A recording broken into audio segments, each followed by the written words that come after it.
ópera O Guarani, do compositor Carlos Gomes, é marca registrada na memória brasileira por causa do programa. A Voz do Brasil é um noticiário radiofônico estatal, produzido pela empresa Brasil de Comunicação, a EBC. Sua transmissão ocorre de segunda a sexta-feira, exceto nos feriados, em todas as emissoras radiofônicas brasileiras. O programa tem 1 hora de duração e é sempre apresentado entre as 19 e 22 horas. Com mais de 8 décadas de difusão, a Voz do Brasil, além de informar, já influenciou muito na carreira de vários radialistas. Na realidade, eu comecei a ouvir a Voz do Brasil quando criança. Minha avó tinha aquele famoso rádio Sharp, a pilha, e pilhas grandes, né? E aí acabava o programa da Rádio Caratinga AM na época, e aí continuava transmitido com a Voz do Brasil, que vem de Brasília. E quando criança eu ficava sentado perto do rádio, jantando e ouvindo as notícias do Brasil em geral, da política, ouvindo a Voz do Brasil. Agora, no rádio influenciou sim muito, porque por gostar de jornalismo também, e tendo lá grandes nomes de jornalistas e locutores que passaram pela emissora de Brasília, e aquilo impactou de forma positiva para mim, me fez apaixonar ainda mais pelo rádio. O programa foi transmitido pela primeira vez no dia 22 de julho de 1935, com o nome de Programa Nacional. Ele foi criado por Armando Campos, que era amigo de Getúlio Vargas e que, por sinal, era o presidente na época. Em 1938, ele foi rebatizado com o nome Hora do Brasil.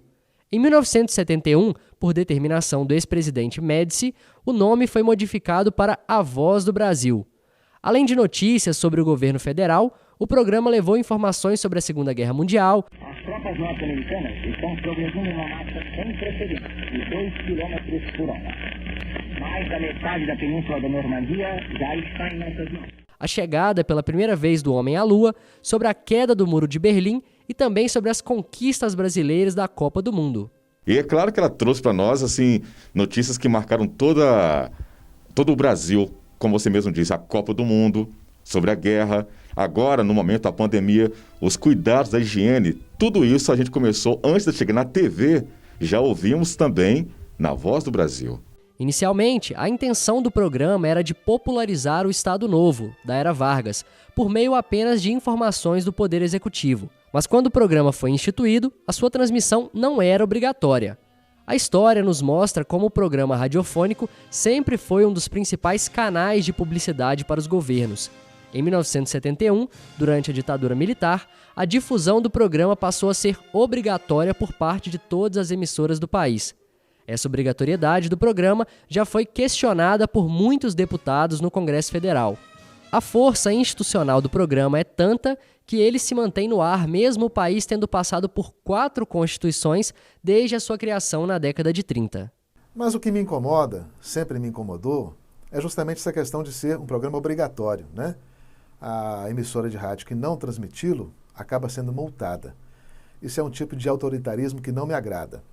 Mas, para quem quer ouvir boas notícias dos bastidores da política e da economia do país, não é uma má pedida, não. Ainda hoje, em muitas localidades, o programa é uma das únicas fontes de informação, levando conteúdos relevantes sobre o Brasil, divulgando direitos do cidadão e, é claro, levando também notícias do Congresso e do governo federal. Pela sua obrigatoriedade, ele alcança quase a totalidade da população brasileira. Não se sabe até quando o programa será transmitido, mas independente disso, a sua presença na história brasileira será sempre lembrada. Nós estamos em Minas Gerais, no interior de Minas.